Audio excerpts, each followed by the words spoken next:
Good morning, everybody. Welcome to Hope Santa Barbara. My name is Gabe Hollis. I am the Student Ministries Director here at Hope. I'm Jordan Branch, our Team World Vision Captain at Hope. We're going to start our service in about 10 minutes, and until then, we're going to challenge each other with a little bit of trivia. Let's see how well you guys do as well. So for the trivia today, the first part is going to be in your wheelhouse. I love my wheelhouse, whatever that is. The second part's going to be my what's it called? Your bailiwick. Bailiwick, which is also like a wheelhouse. Word of the day, That's bailiwick. Right. Okay, so this first trivia we're going to do is baller trivia. Ballin'! Let's go. Ballin'. Here we go. First one. Question. The odds of filling out a perfect March Madness brackets are 1 in 1 million. This is kind of interesting. 1, 1 million. 3, 7 trillion. 2, 4 billion. Or 4, 9 quintillion. I think it's that one. 9 quintillion? I think so. All right. Let's check it out. 9 quintillion. You got it right. This guy's good with numbers. The lowest seed to ever win the NCAA tournament was 1, 8th seed Villanova, 2, 16th seed Kentucky, 3, 13th seed UCLA, or 4, 5th seed Kansas. Definitely not 16th seed Kentucky. A 16th seed has only ever won one game, and that was UMBC a couple years ago. So it's not that. 5th seed, 8th seed, ooh. It's either 8th or 13th, I'm thinking. 13th seed. I have no idea, but let's see. 13th seed. Oh, it's 8th seed man. Villanova. Good job, Villanova. Nice try. Which college won the most NCAA basketball titles? 1, Duke, 2, UCLA, 3, Kentucky, or 4, North Carolina? Ooh. I'll say Duke. Duke? I'm gonna go with North Carolina, because I went there once. Go for it. All right. UCLA, 11. Wow, that's a lot. Is it? Yeah, I don't know the difference in this context. that's a lot. Who invented the game of basketball? Was it 1, LeBron James, 2, Abraham Lincoln? I think that's who it is. Or maybe Abraham from the Bible. Yeah, which Abe? 3, James Naismith? Naismith? Or 4, Wilt Chamberlain? Wilt Chamberlain. Oh, okay, No, the gotcha. answer is James Naismith, though. Oh, all right. Nope, just kidding. Yeah. It was. Yeah, he was. I think he was like a PE teacher, and he nailed some baskets on the wall. And was like, "Here, peach baskets." He's like, "Here, throw this ball through the baskets," and they did. Question. In the original basketball rules, what was illegal? 1, passing, 2, dribbling, 3, alley-oops, or 4, long shorts? Dribbling. Dribbling? Dribbling. Yeah. Man, you know a lot about James Naismith. You know a lot about basketball, man. The rules have Yeah. changed a lot. I mean, there used to not be a three-point shot. Oh, really? It was 2 points anywhere on the court, and then they added that. They've added dribbling and all kinds of stuff. Yeah. Kareem Abdul-Jabbar is the all-time scoring leader in the NBA with 38,387 points. How many three-pointers did he make in his career? Was it 100, 3,781, 670, or was it just 1? Well, if we were talking about me, it would definitely not be on this list because it would be 0. I feel like I should know this. I'm gonna say 1. 1. Okay. 1? Dang, man. That's Yeah. impressive. I mean, he was a big guy. So I mean, it's impressive you guessed that and impressive he only made 1. he played a lot in the paint, so All he's right. not out on the perimeter much. Which of the following is not a position in basketball? Downward dog. No, that's not one. 1, point guard. 3, wide out. 2, shooting guard. 4, small forward. Yeah, wide out. Wide out. Wide out. Wide out, yeah. You just use an eraser, not wide out. To That change was your stupid. scorecard. Wide out is from football. Oh, is it? I didn't even know that. Yep. I thought it was just made up completely. Muggsy Bogues was the shortest player to ever play in the NBA. How tall was he? 5'3", 4'10", 3'9", or 6 feet tall? He's 5'3", I'm pretty sure. I'm gonna go with 5'3". 5'3" it is. All right. Yeah. He also, I believe he played with Manute Bol, who was one of the tallest players ever in the And NBA. his name was Minute?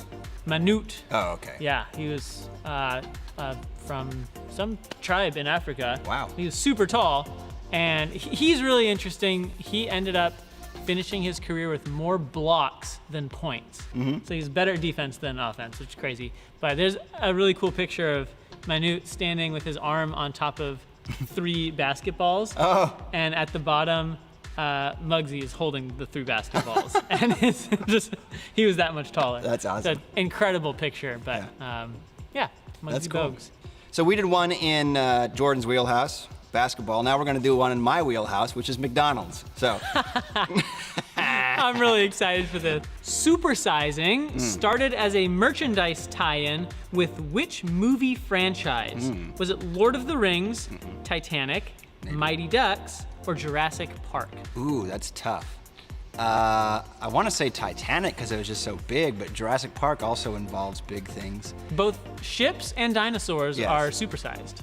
They are. The Mighty Ducks are large in their ability to be mighty. It's true. I think it was before the Titanic. Let's go with Jurassic Park. I don't like it, but I'm going to do it. Jurassic Jurassic Park. Jurassic It was Park. Jurassic Oh, Park. that feels good. Charmander is proud of me because he's a dinosaur. That was perfect. That was too good. What is the best-selling item on the McDonald's menu? Is it the Big Mac? Is it a shake? French fries, or the Egg McMuffin? If it's based on my preferences, I gotta go with the French fries. Those are my favorite fries at all time. In-N-Out fries? What the heck? They're soggy. Why would anyone eat In-N-Out fries? In-N-Out fries are good if you eat them like the moment they're served to you, but if they sit around, it's because they're like fresh, like real potatoes. And McDonald's, I'm gonna guess, I also think it's fries because whether you get a Big Mac or a Quarter Pounder or whatever, if you get fries with it, that item is gonna get sold a lot Do you more. like fries with that? Exact. Right. No one's, do you want an Egg McMuffin with that? Right. Come on. Would you like? It's those fries. Yeah, it is. Yes, it is. All right, Gabe, you are on a roll, my friend. What do they put on? I've heard in the seasoning there's sugar, which wouldn't surprise me. My mom used to have like the best strawberries all the time. I was like, Mom, how do you get these good strawberries? She's like, I put sugar on them. True or false? The Golden Arches are the most recognized symbol in the world. How would you even measure something like that? Who knows? I've heard Mario is like more well known than Mickey Mouse now, but that's not gonna help me. So I'm gonna go with, sure, true. I'm going with true. I would not be surprised. It's true. Boom. Whoa. You would hope like the cross or something would be more recognized. I mean, but Yeah, that's a good point. here we are with the Golden Arches instead. Yeah. Wow. We haven't really changed that much from a golden calf, have we? Oh, wow. How many pounds of beef are consumed at McDonald's in 1 year in the US? Oh, 1 million, 20 million, 500,000, or 1 billion? 1 billion. How many, isn't there like over 99 billion served or something on their thing? I don't know what it says. I'm gonna go with 20 million. That's what I'm choosing. It's $1 billion! Dollars. No, I mean pounds of beef. That's a lot of pounds of beef. That's so much beef. How many cows does it Wow. Wow. take? That's just the U.S. That's just the US. Yeah. Imagine 100 billion pounds worth of cows. What I'm imagining is what if they did what Wendy's did and had square patties? That'd be like 1.3 billion. Yeah. You know? Wow. Yeah, and that's just one, fast food chain. What about all the other Right? ones? Yeah. Oh my goodness. What about Beef R Us? Yeah. What about Chucky Beefers? Chuck E. Beef. Which of these McDonald's menu items contains the most calories? Hot fudge sundae, large fries, double cheeseburger, or Southwest chicken salad? You know, it feels like a trap. Like they want you to think it's not Southwest chicken salad, but it actually is. Oh, I don't know. Hot fudge sundae. You think that? I'm gonna go with large fries. I'm feeling large fries. What is it? I'm going to Southwest chicken salad if it includes dressing.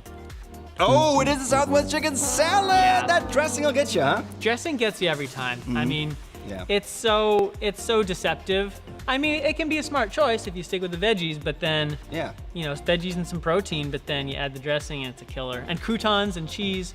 True or false? Iceland's last McDonald's burger was sold in 2009, and you can watch it decompose online. How someone would make that up, I don't know. Right? Unless it was like actually 2008, but I'm gonna go with true. True. It's true. And you can find it there. Wow. www.bushosterrake.com. Javik.com/last McDonald's in Iceland. Bushostel Reykjavik, or however you pronounce it. I think that's the capital city of Iceland, right? Oh, Reykjavik. you said it a lot better than I did. Last McDonald's in Iceland. Wow, so Iceland has no McDonald's. Interesting. I'd like to see their BMI. Yeah, big muddy impasse. Big McDonald's illegal. Yeah. Bad McDonald's illegal. Bodacious McDonald's idiot.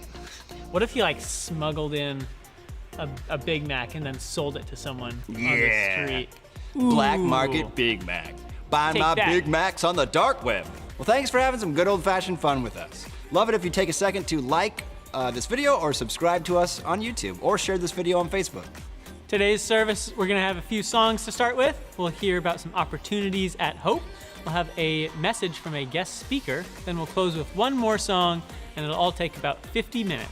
That's right. So let's get it kicked off with a song about all the great things that God does.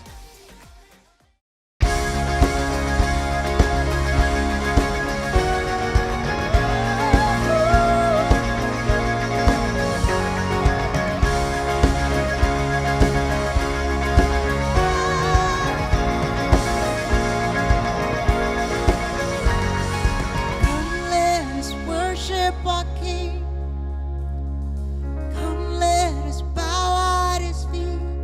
He has done great things. He has done great things. See what a Savior has done. See how His love overcomes. He has done great things. He has done great things. He has done great things. Oh, hero of heaven, you conquer the grave. You free every captive and break every chain. Oh God, you have done great things. Lead us in your freedom, awaken alive. Oh Jesus, our Savior, your name lifted high. Oh God, you have done great things.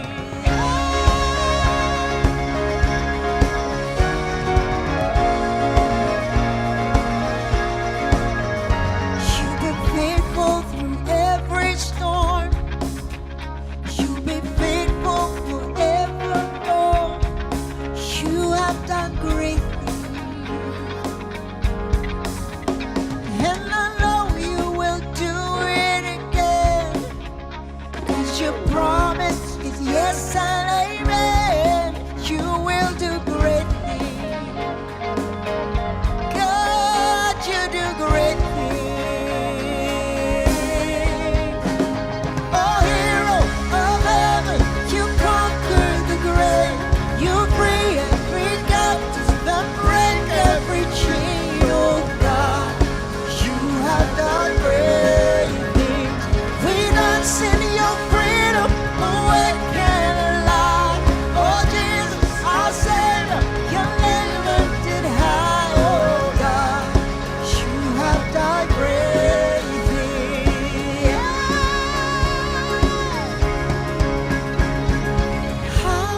Hallelujah, God, above it all. Hallelujah, God, unshakable.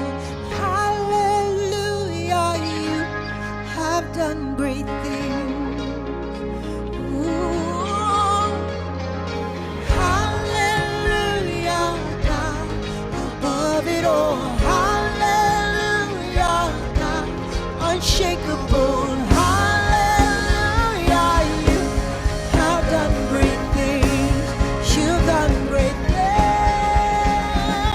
Oh, hero of heaven, you conquered the grave. You free every captive and break every chain. Oh God, you have done great things. We dance in your freedom, awaken alive. Oh Jesus, our Savior, your name lifted high. Oh God, you have done great things. You have done great things. Oh God, you do great things. Yeah. Oh,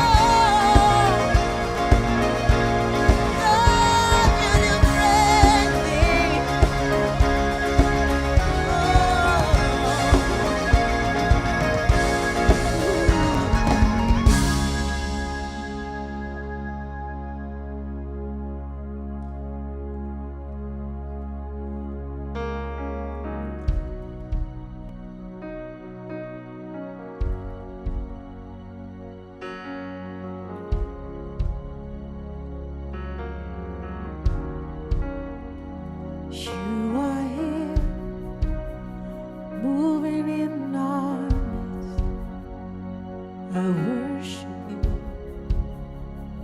I worship you. You are here, working in this place. I worship you. I worship you. You are here, moving in our midst. I worship you. I worship you. You are here, working in this place. I worship you. I worship you. You are waymaker, miracle worker, promise keeper, light in the darkness. My God, that is who you are. You are waymaker, miracle worker, promise keeper, light in the darkness. My God, that is who you are. You are here, touching every heart. I worship you. I worship you. You are here, healing every heart. I worship you. I worship you. Turning lives around. You are here, turning lives around. I worship you. I worship you. You're mending every heart. You are here, mending every heart. I worship you, Lord. I worship you, Lord. You are waymaker, miracle worker, promise keeper, light in the darkness. My God, that is who you are. Oh, waymaker, miracle worker, promise keeper, light in the darkness. My God, that is who you are. Yeah, yeah. Waymaker, miracle worker, promise keeper, light in the darkness. My God, that is who you are. Waymaker, miracle worker, promise keeper, light in the darkness. My God, that is who you are. That is who you are. That is who you are. That is who you are. That is who you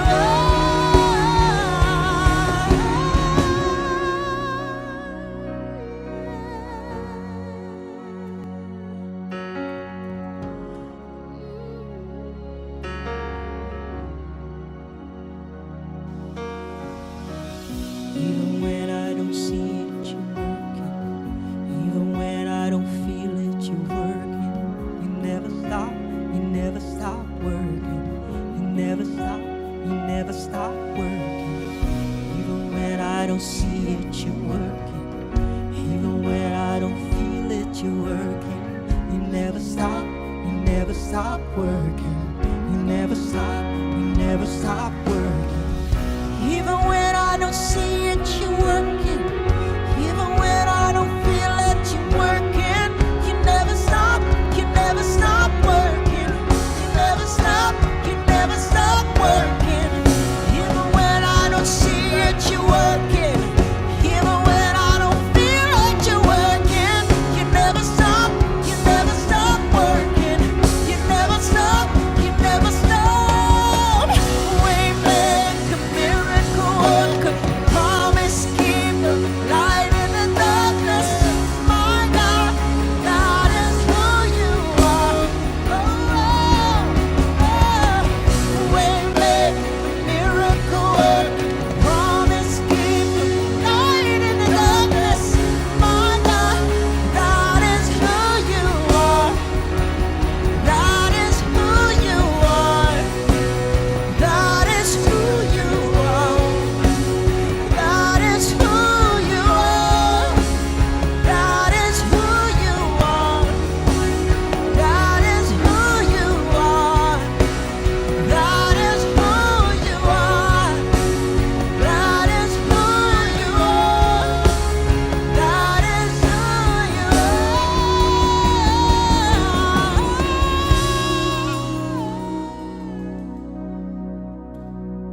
Oh, my life is in your hands. This whole world may hold me down, but it can never drown you. I'm not merely flesh and bone. I was made for something more. You are God, you're the great I am. Breath of life, I breathe you in. Even in the fire, I'm alive in you. You are strong in my brokenness, sovereign over every step. Even in the fire, I'm alive in you.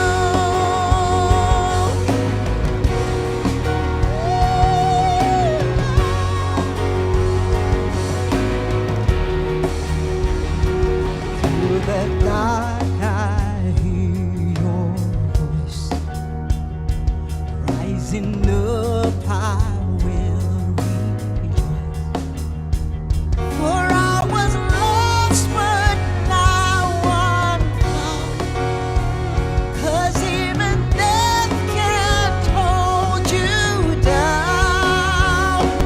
You are God, you're the great I am. Breath of life, I breathe you in. Even in the fire, I'm alive in you. You are strong in my brokenness, sovereign over every step. Even in the fire, I'm alive in you.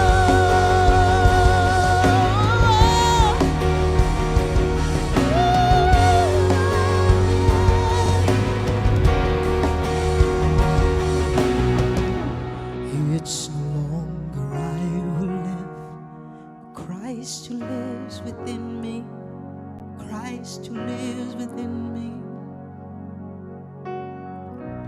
From beginning to the end, you deserve the glory, you deserve the glory. It's no longer I who lives, Christ who lives within me, Christ who lives within me. From beginning to the end, you deserve the glory,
All right, so what would you say is the best restaurant in Santa Barbara?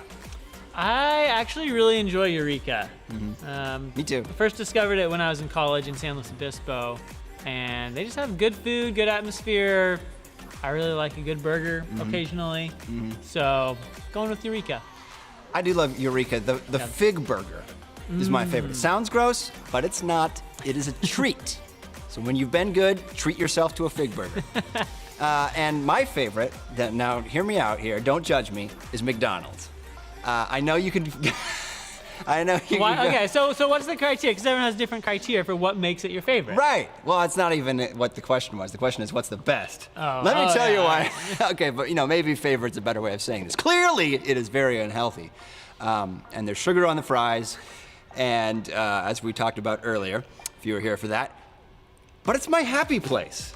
Like, it reminds me of childhood and the good times and getting Happy Meals and getting toys and like French fries that are Transformers and things like that. And so sometimes when I'm like miserable writing a sermon, slaving over a hot sermon, I just go to McDonald's and I write there. Slaving over a hot sermon. Yeah. And it is fiery. Ooh, yes. That's right. I stole that phrase from Andy Stanley. Oh, okay. But it's the emotional connection for you. Yeah. Well, good morning, everybody. If you're just tuning in, welcome to Hope Santa Barbara Online. My name is Gabe Hollis. I'm the Student Ministries Director here at Hope. I'm Jordan Branch. I'm our Team World Vision Captain at Hope. If you would just take a moment to like and subscribe and maybe share this video so it can reach more people, that'd be awesome. And we'd love it if you take a second to fill out an online connection card. It's a great way for you to be able to sign up for some cool stuff we're about to tell you about here at Hope. It's also a great way for us to connect. We want you to know that if you trust us with your information, your contact info, we will be very sensitive with that. We're not going to sell it to all sorts of people or spam your email box. Just an easy way to connect and let you know what's going on here at Hope. And when you fill out your connection card, Hope donates $1 to RIP Medical Debt. They use that dollar to cancel out $100 of medical debt for someone where that can be a real burden. So you're helping others and you're connecting all at the same time. It's a win-win. And if you're here every week, we'd still love for you to fill out a connection card. We'd just like to know that you're here with us today. If you've been around Hope for any length of time, you may have heard about 5Cs, an orphanage in Johannesburg, South Africa. Christ Church Christian Care Center takes care of 96 orphans, vulnerable children, and youth between the ages of 6 and 18. And for each of those kids to attend school, their uniforms, their tuition, their school supplies, and sometimes even their transportation needs to be paid for, and we as a church are committed to helping that happen.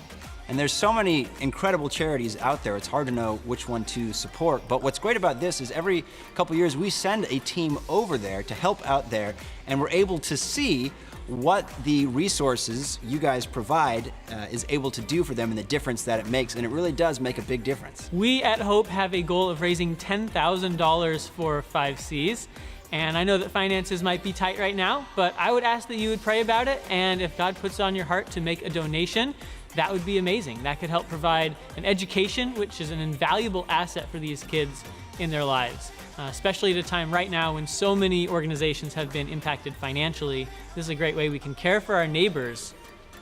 And if just 100 people from Hope donate $50, we're already halfway there. We got $5,000. I mean, think about how much school supplies we would be able to provide for just $25. That's a lot. And in South Africa, it's even more.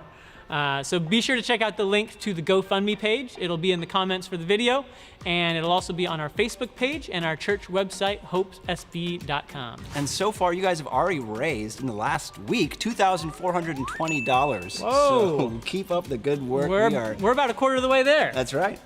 This Tuesday at 11:30 a.m., Hope will be providing meals for our Friends Without Homes at People's Park in Isla Vista. The leaders of this lunch believe it's an essential service, and at a time like this, I think it is important to continue providing this service. And they are taking as many precautions as possible, including masks, gloves, social distancing, all that. Preparing a hot meal for someone is such an incredible way to share the love of God and bring God's kingdom here. And if you want to prepare something, you don't even have to go shopping. You just let us know, and we'll bring the ingredients to your door tomorrow. That's right. You can prepare food and drop it off without really leaving your car at the park. Right. So if you're willing and able to do that, please go ahead and check that box on your connection card. That would be awesome. Right now, there's a lot of uncertainty about when and how schools will be opening and when jobs will be coming back and who will be president. There are a lot of things we don't know. but we can look to the future with courage and confidence, and with God, we can be ready for anything. So in 2 weeks, Pastor Jim is going to start a new series called Ready for Anything. We hope you'll join us for that. Our lead pastor, Jim Firth, is currently visiting his family up north. So today we're going to hear a message from a pastor by the name of Miles McPherson, who actually used to play in the NFL for the Rams and the Chargers, but now he's the pastor of a church he founded called Rock Church, which has 12,000 people in attendance. And because of his life circumstances, he is uniquely equipped to bring us some encouragement and insight today. So let's take a look. I pray that this message, the third option, is going to encourage you as we battle racism. Here, once again, it's reared its ugly head in a horrible, ugly way. But I am confident this word is going to encourage you and give you wisdom on something you can do today to bring racial unity to your world. God bless you and enjoy the message. There's a Japanese art, ancient art form called kintsugi. I was probably pronounced it wrong.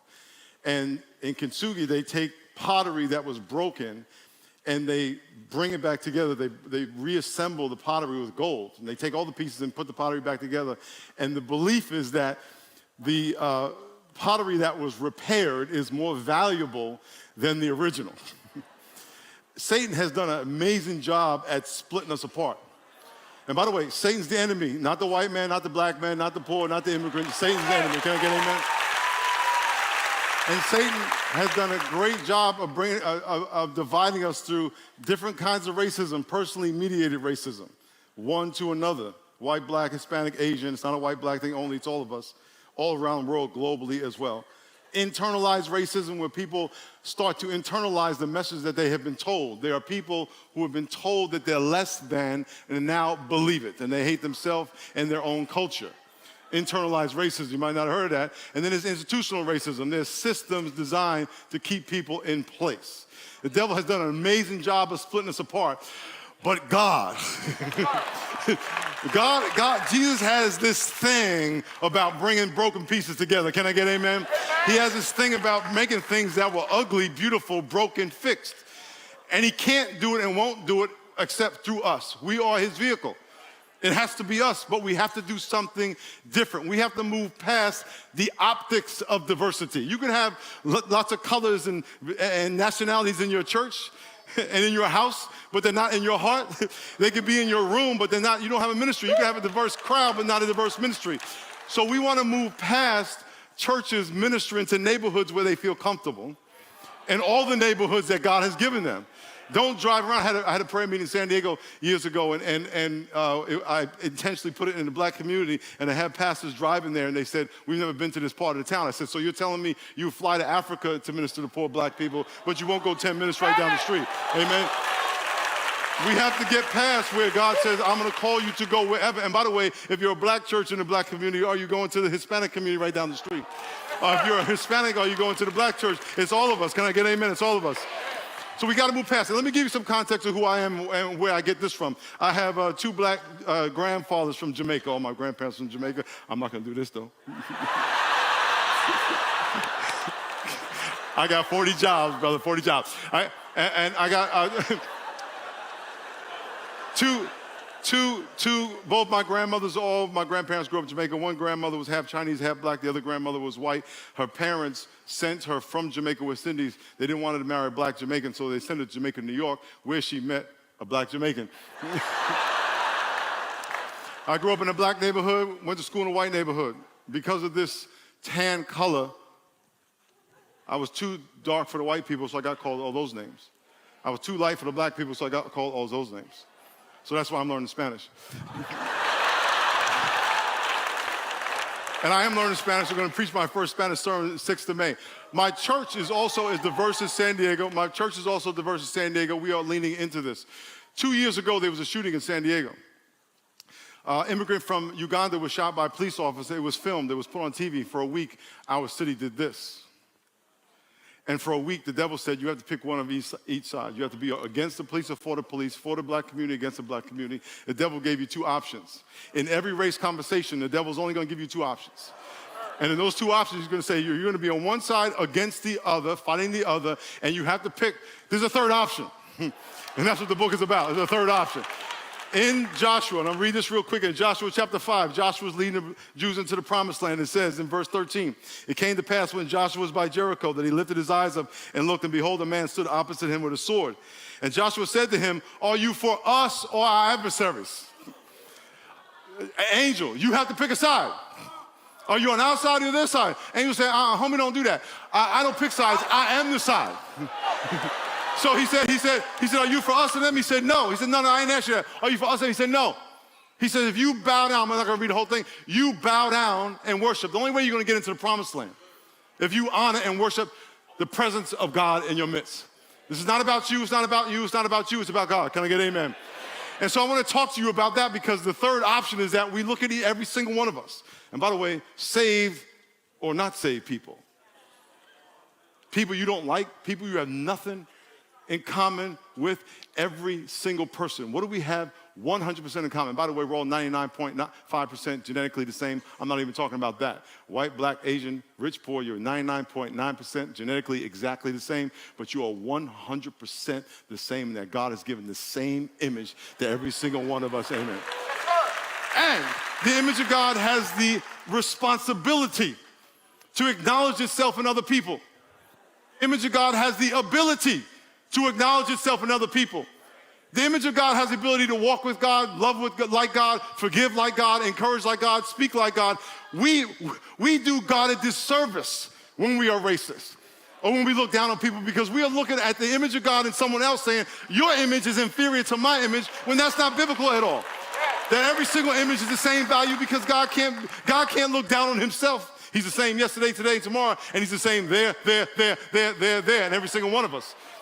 And so I want to talk about how we got divided. Here's what I'm talking about. How we got divided, and then how we can apply the third option and bring us back together. Sociologists call our division grouping. In-group, out-group. Grouping is the way we sort people into either like me or not like me. This is a group. Christians, ministers, senior pastors is a group. Mega church senior pastors is another group. Women are a group. Men are a group. Youth pastors are a group. We're all part of many groups. Football is a group. And when you are in part of a group, you are intimately involved and intimately knowledgeable about your group. Okay, if you're a senior pastor, you know senior pastor issues. If you're assistant pastor, you know assistant pastor issues. And so whatever group you're in, you understand the intimacies of that group. Whatever group you're not in, that's called your out group. You don't know intimate information about that. That's why we make ignorant statements about people we don't know about. We say those people because we don't know and we're ignorant, so we shouldn't say anything. But that's the out group. But your in group, you know all the intricacies of your in group. There's a thing called in group bias. In group bias is your tendency to give preferential treatment to the people of your in group. I want you to think with me right now. And by the way, take this personal, but don't take it personal. Do you follow what I'm saying? Let the Spirit of God minister to you. We gotta think, we gotta get past this. In-group bias is when you look at people who are like you, whether it be by profession, by race, by look, and you give them preferential treatment. I'm gonna give you a list of some things. They're gonna go on the screen. I am more comfortable with those like me. I am more inclined to spend time socially with those like me. I am more patient with those like me. I give the benefit of the doubt quicker to those like me. I express more grace given when mistakes are made to those like me. It is easier to communicate with those like me. I assume I will get along easier with those like me. I am more willing to go out of my way to help those like me. I possess more positive assumptions about those like me. Say a minute, that makes sense. Hey, we're in Alabama. You got people coming. Guy walks in the room. Hey, how you doing? Hey, I play for the football team. Oh, you all of a sudden be part of my in group. I'm gonna give you grace. Come on in. How can I give it? See you. Hey, date my daughter. Whatever you want to do, everything's cool. Y'all do that in Alabama. Y'all good. Out group is the opposite. There's out group discrimination. Out group discrimination is withholding in group bias against people. Why? Because they're not part of your group. I am less comfortable with those not like me. I am less inclined to spend time socially with those like me. I am less patient with those not like me. I give the benefit of the doubt slower to those not like me. I express less grace when mistakes are made by those not like me. It is more difficult to communicate with those not like me. I don't assume I will get along with those not like me. I am less willing to go out of my way to help those not like me. I possess less positive assumptions about those like me. Listen, people say, well, I'm a racist or I'm not a racist. You only got two choices. Here's your third choice. Your third choice is you're human and you can work better at being unbiased.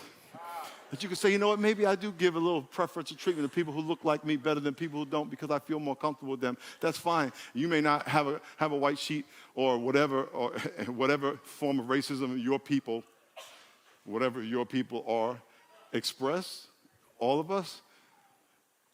But the outgrowth is if I walk into a room and someone's going to give me less patience and less grace, I don't care what you call it, it ain't good. I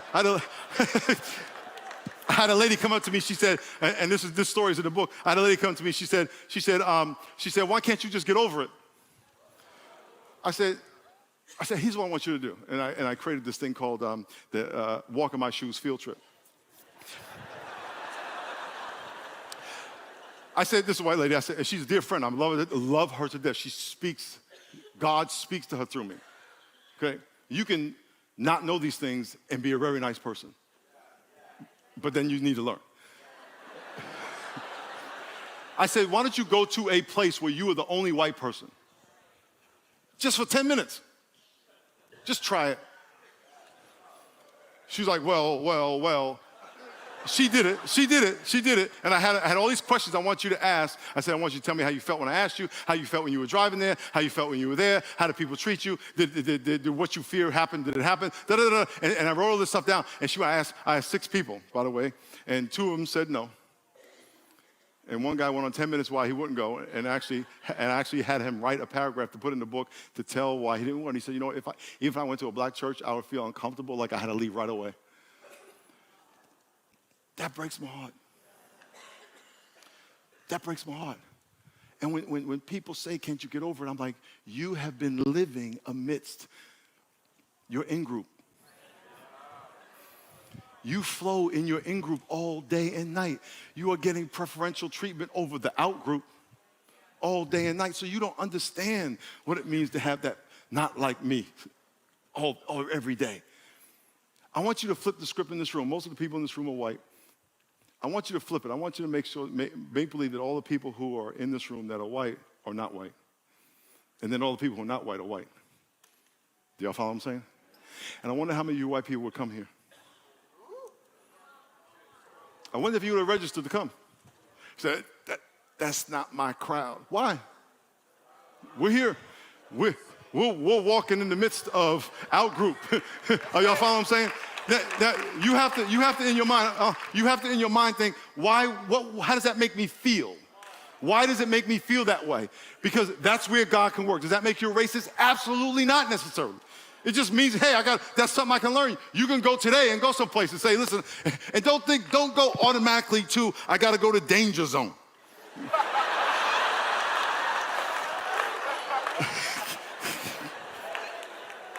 God put his image in all kinds of shades, and they're wonderful people. And because it's an out-group, you may only have anecdotal information. And so you generalize, and you see stuff on TV, and someone told you this, but you have no personal experience. That's where relationship, Pastor Chris talked about touch. Hey, I'll be right here after. Come touch me. Come touch me.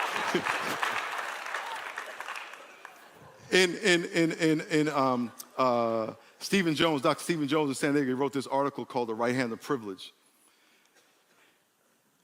This country was designed for right-handed people, literally.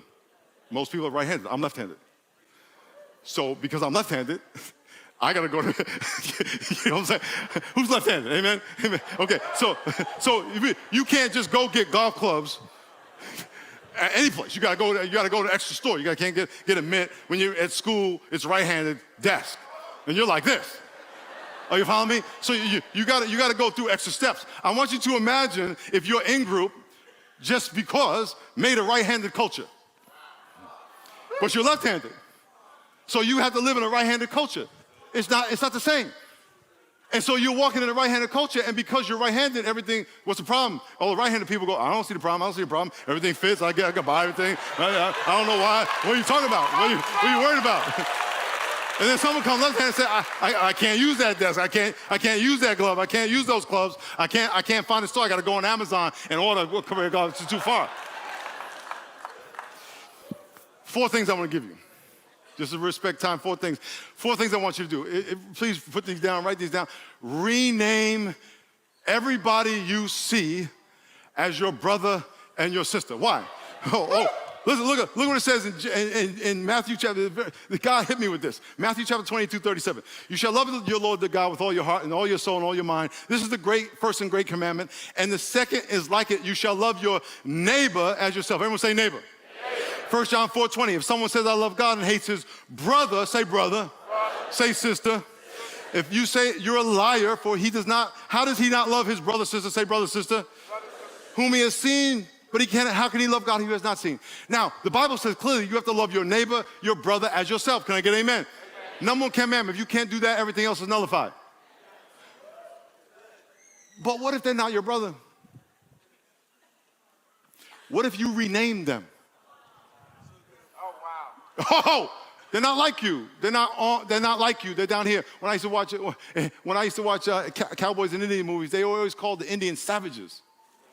They weren't people. They were down here. Blacks were called animals.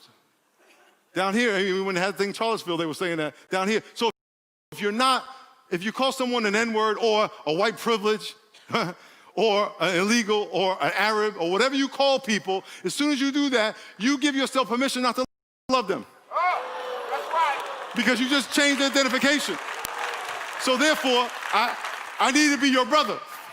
Because the devil is the enemy, not me. And you're my brother, and the devil's, you're not my enemy, the devil is your enemy. Can I get an amen?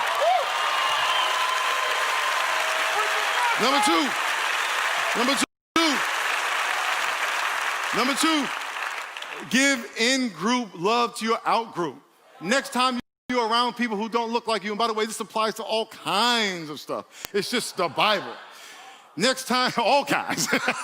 Next time you're in a place and you see someone that's not like you, and by the way, they may be the only one not like you in the whole room, think about the illustration about the Ark Conference. If you were the only white person in this room, they had 2 guys arrested in Starbucks here. I'm sure you saw it. I don't need to go into the whole thing, but next time you go to Starbucks, listen, I don't know about Starbucks. The lady who called the cops. The owner came down, he spent 3 days. God bless that dude for coming down and did the Philly and deal with it. God bless him. He got caught in the middle. He's now taking the brunt for some lady who called the cops because 2 brothers are sitting there waiting for a dude, right? Next time you're in a situation, whatever the situation is, black, white, Hispanic, Asian, you may be the minority and there's a 1 white person, 1 Hispanic person. Give them the same grace that you give your people. Wow. Think about that. Number 3, see my color. Stop saying you don't see color. Hey, when you go out and get a tan, I go to Hawaii every year, I get a tan. Yes, we tan. I get a tan in Hawaii, and it looks really good. I go to tan, and I want you ladies, you get a tan, you're dating a guy, you want to date a guy, you get a tan, and you come to work, you spend 5 days in Hawaii getting your brown on, and then you come with your little spaghetti strap, and you walk around work saying, see my brown, see my brown. And for 5 days, the dude you're trying to get attention to says nothing about your tan. And you're like, do you not see my tan? And he says to you, I don't see color.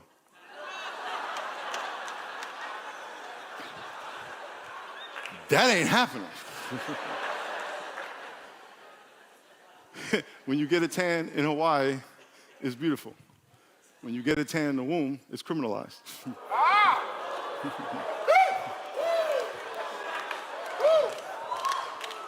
When you get a tan in the womb, it's scary. It's inferior. I am not saying that all of y'all think that. I'm saying this is the difference. When you say you don't see color, you are nullifying not only the color, but the burden that comes with the color. You're nullifying the experience of being in the out group. And so if you say, and when the first people said it to me and said, I don't see a color, I was like, I really thought they didn't see red, green, brown. I was like, that's so sad. Everything's gray. I don't get it. I didn't understand.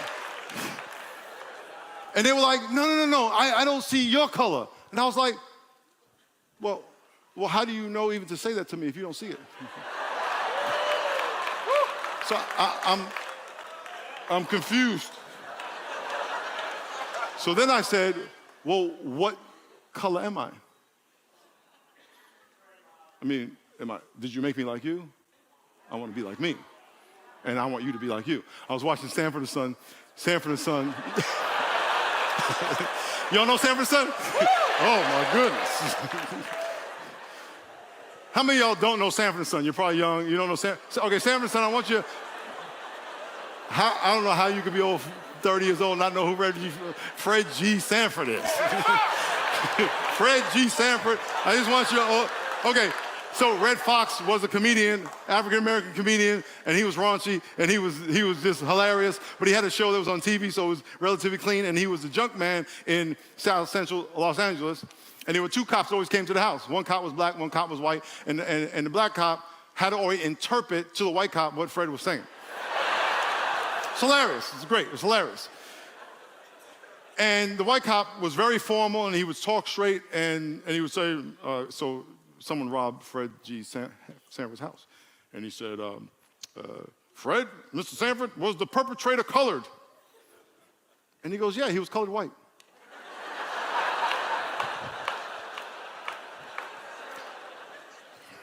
The devil says you have two options. White people and people of color. God says, no. I made all y'all colored. Yes, sir. And I made all y'all colored to be beautiful. Everyone say, I am beautiful. End of story. You white people are beautiful, you black people are beautiful, you brown people are beautiful, everyone's beautiful. That's it.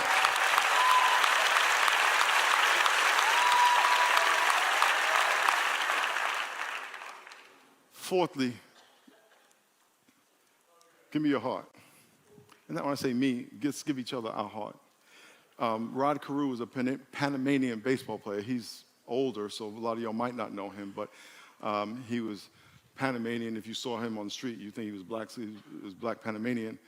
He had a 328 batting average, 3,000 hits, 18-time All-Star, Rookie of the Year. He was the man.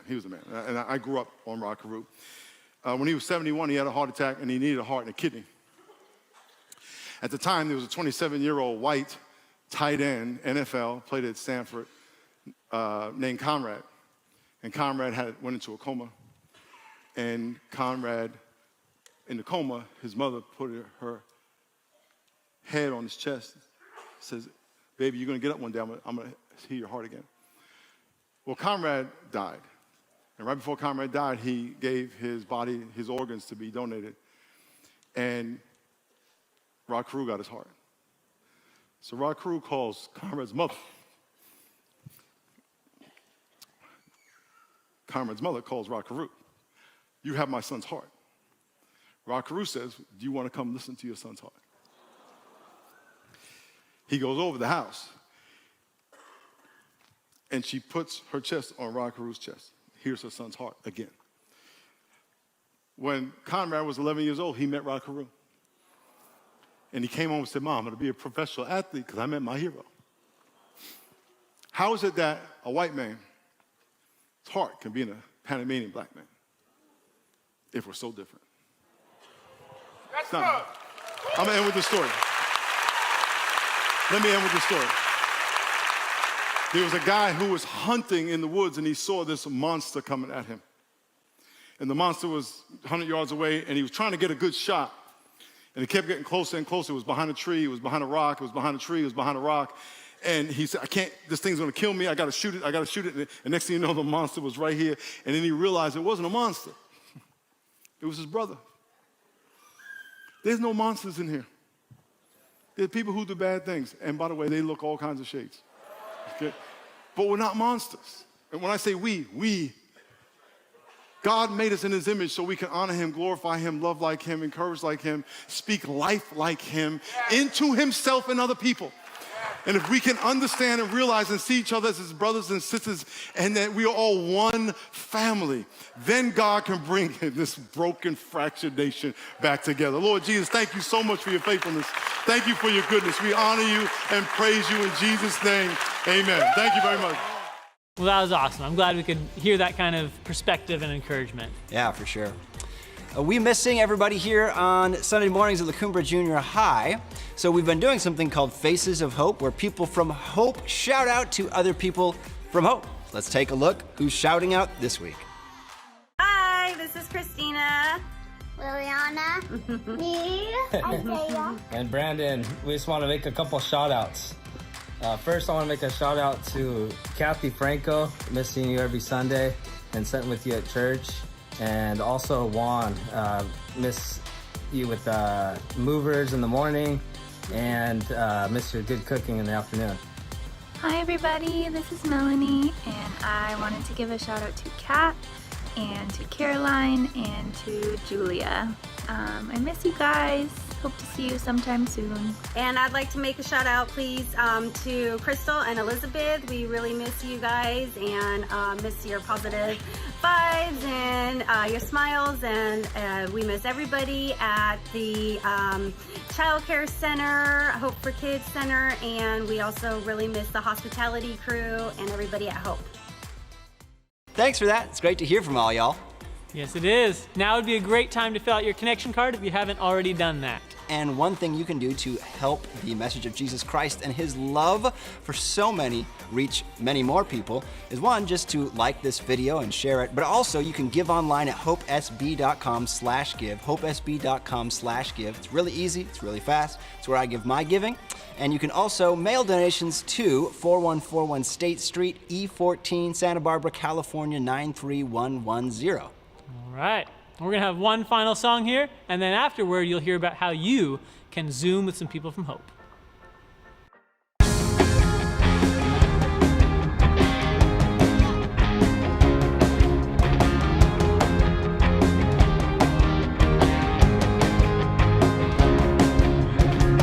Whatever comes, whatever goes, there is one thing that I know. You are faithful. Yeah, you are faithful.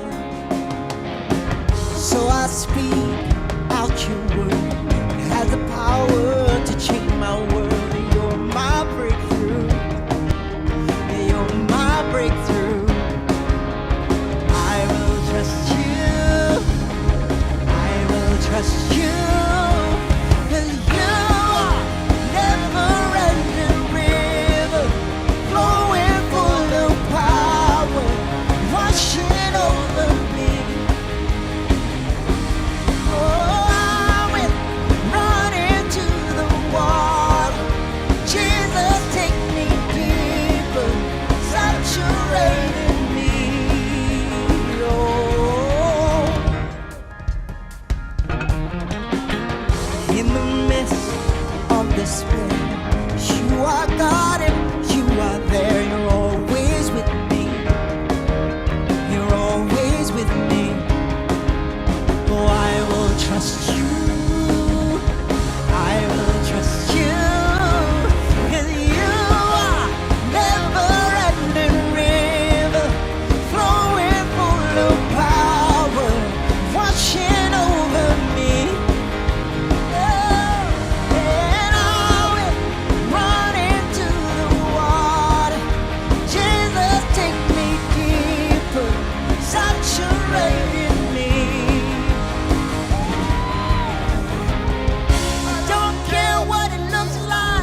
was awesome. Thank you for that, band.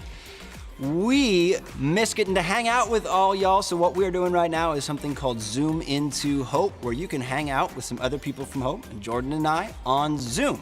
So we're putting a link in the chat right now. If you click on that, you'll be taken to a Zoom room, some other Hope folk. There'll be a host who will facilitate a discussion. It's really chill, really fun. We've been having people from all around the world joining us. We've been having people from Argentina hanging out with us. Super cool, yeah. Yeah.